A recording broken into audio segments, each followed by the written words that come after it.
Hello all, I am Dr. Preethi.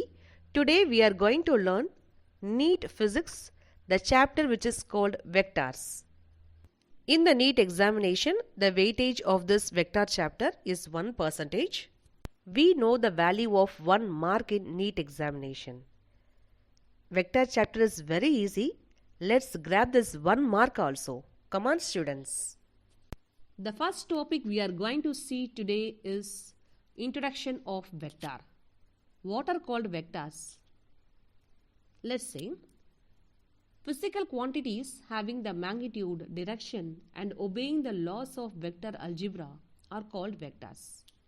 So for example, we can say displacement and velocity, acceleration, momentum, angular velocity. So these quantities are called what? Vector quantities.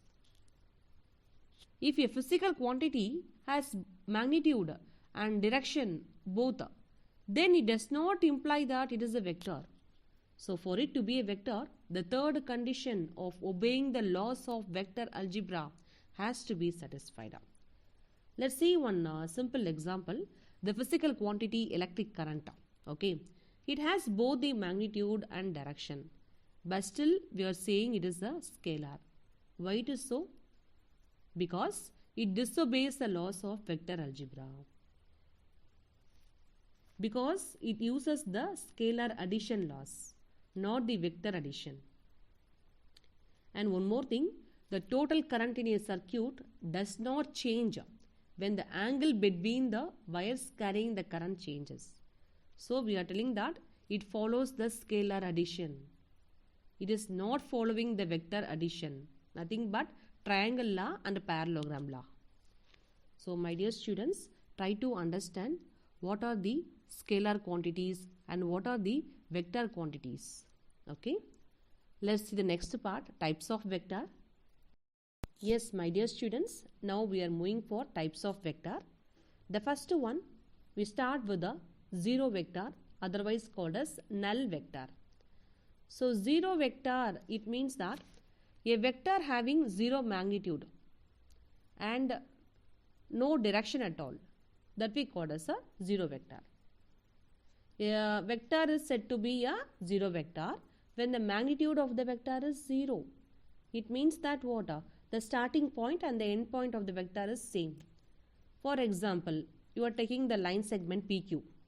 Okay, the coordinates of the P are the same as that of the point Q. So it is called as what? A zero vector. It doesn't have any specific direction. So otherwise called as what? Null vector.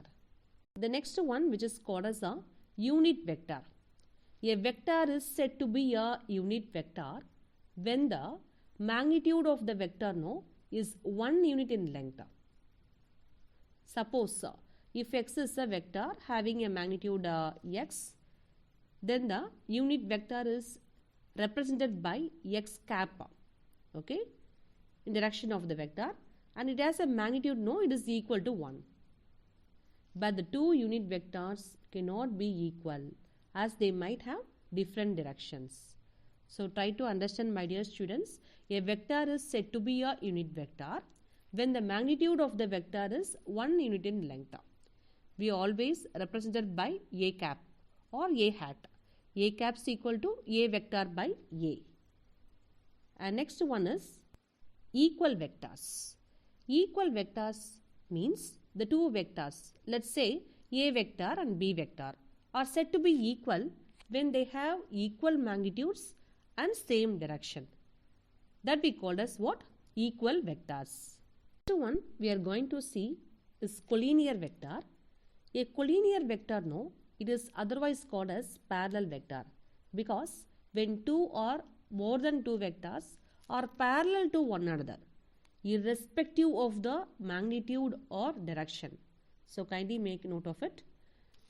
The parallel nature of vectors indicates that they never meet or intersect with each other. So I will give this image to you. It is clearly understandable. So kindly make a note of it. Collinear vectors. Next one is orthogonal vectors. Orthogonal vector, it means that the two or more than two vectors in space are considered to be orthogonal. It is nothing but if the angle between them is 90 degrees. Okay, that we call as orthogonal vectors.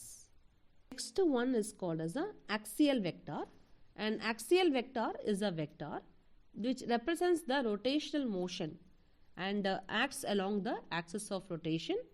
So this image will be highly helpful for you. This axial vector, no, it is otherwise called as pseudo vectors. Okay, and one more thing, a direction of the axial vector depends upon the direction of rotation of a body. So we are using the right hand thumb rule can be used to understand the direction of an axial vector. Okay, and next thing is the polar vector. The polar vector is a vector that can be represented by its magnitude and angle or by specifying its endpoints in polar coordinates. So a polar vector is a vector that reverses a sign when the coordinate axes are reversed. Okay, and the next one is coplanar vectors. Coplanar vectors are the vectors that lie on a same plane, that we call as coplanar vectors. The next one is parallel vector.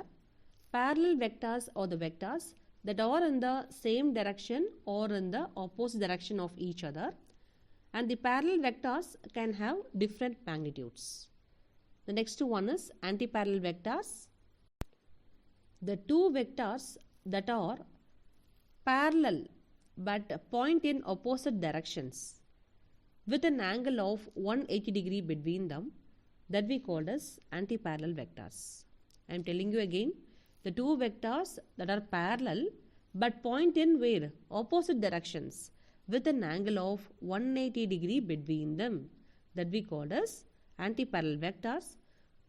These vectors do not need to have the same magnitude.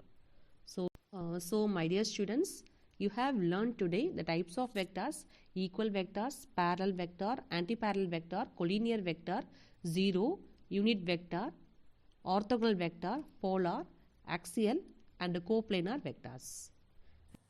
We will see the continuation in the next class. Thank you, my dear students. Thank you.